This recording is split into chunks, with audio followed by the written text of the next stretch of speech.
নমস্কার বন্ধুরা, ইলা রান্নাঘর থেকে সকলকে জানাই অনেক অনেক স্বাগত।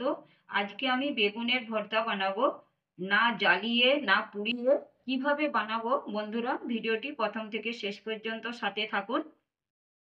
চ্যানেলটিকে সাবস্ক্রাইব করে পাশে থাকার অনুরোধ রইল। বেগুনের ভর্তা বানানোর জন্য এখানে আমি দুটো বড় বেগুন নিয়েছি। বেগুনগুলোকে আমি কিন্তু পুরোটা কাটি না, এইভাবে কেটে নিয়েছি বন্ধুরা। এই দেখুন, এইভাবে এই সাইডে কেটেছি আর এই সাইডে একটু একটু করে কেটে নিয়েছি যেন পোকা না থাকে। দুটো টমেটো নিয়েছি, এগুলোকে আমি এবার সিদ্ধ করে নেব। সিদ্ধ করার জন্য এখানে আমি কড়াইয়ে জল বসিয়েছি, জলটাকে আমি একটু গরম হতে দেব। জলটা খুব ভালো গরম হয়ে গেছে। এবার আমি দুটো বেগুন জলের মধ্যে দিলাম, দুটো টমেটো দিয়ে দিলাম একসাথে। এবার কিন্তু আমি এটাকে ঢেকে সিদ্ধ করে নেব 5 থেকে 7 মিনিট। আমি কিন্তু এক সাইডে কিন্তু হয়ে গেছে, আর এক সাইডে আমি উল্টে দেবো এইভাবে। এই দেখুন,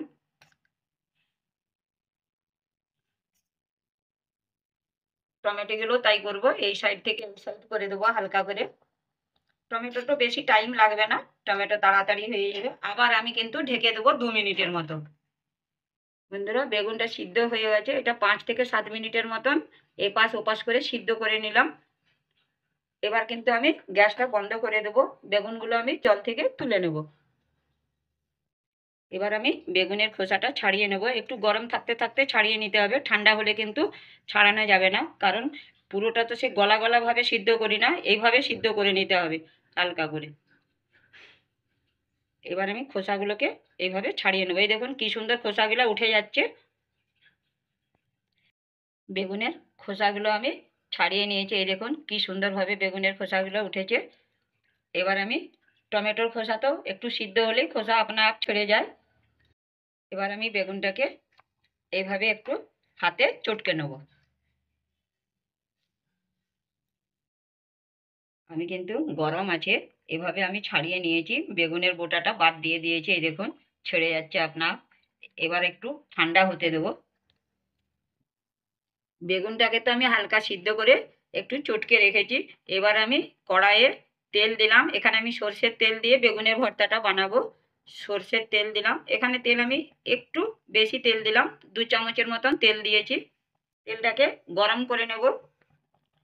তেলটা গরম হয়ে গেছে, এখানে আমি হিং দিলাম। হিং কিন্তু আমি একটু বেশিই দিয়েছি, বেগুনের ভর্তায় হিংটা দেবেন, খেতে কিন্তু খুব ভালো লাগে। হিং দিলাম।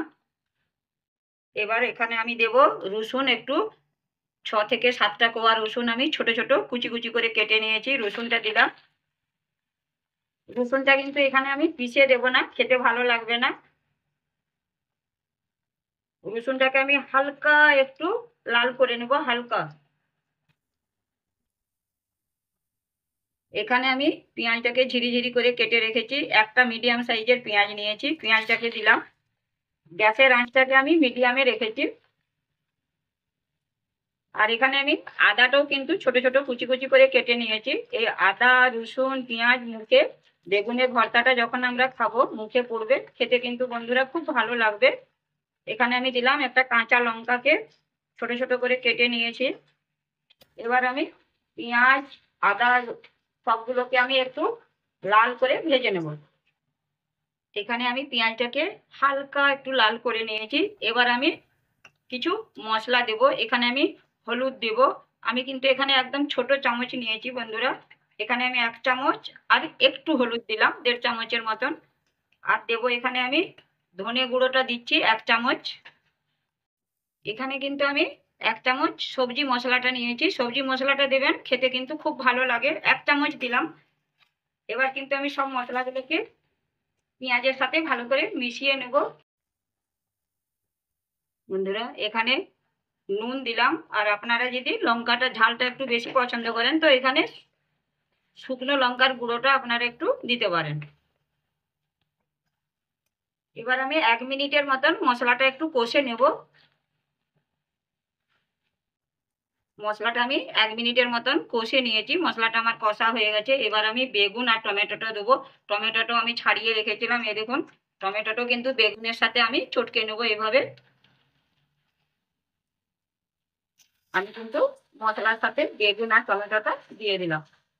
এবার এটাকে আমি ধিমে গ্যাসে কিন্তু বানাবো। ধিমে গ্যাসে করলে এর কিন্তু টেস্টটা খুব ভালো হয়। মশলার সাথে ভালো করে বেগুন আর টমেটোকে মিশিয়ে নিলাম। এবারে গ্যাসের আঁচটাকে একদম কমিয়ে রেখেছি। কমিয়ে আমি এটাকে 1 মিনিটের মতন ভেজে নেব।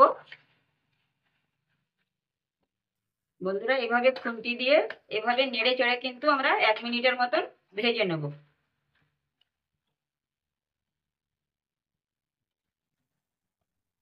বেগুনের ভর্তাটা কিন্তু আমি 1 মিনিট থেকে 1.5 মিনিটের মতন একটু ভেজে নিয়েছি, ওইভাবে নেড়ে নেড়ে। এবার আমি একটু গরম মশলা দেবো, উপর থেকে ছড়িয়ে দিলাম। একটু আমি ভর্তার সাথে মিশিয়ে নিলাম গরম মশলাটা। আর দেবো আমি ধনে পাতা, ছোট ছোট করে, ছোট কুচি কুচি করে কেটে রেখেছিলাম। ধনে পাতা একটু দিলাম। গ্যাসের আঁচটা আমি বন্ধ করে দিচ্ছি। এবার আমি উপর থেকে দেবো একটু কাঁচা সর্ষের তেল দিলাম। আপনাদের যদি ভালো লাগে তবেই দেবেন। এবার আমি খানিকক্ষণের জন্য ঢেকে রাখবো। এই ঠান্ডাতে বেগুনের ভর্তা খেতে খুব ভালো লাগে বন্ধুরা। তৈরি হয়ে গেল বেগুনের ভর্তা। আপনারা বাড়িতে বানান এইভাবে, খুব ভালো হয় খেতে রুটি, পরোটা, ভাতের সাথে।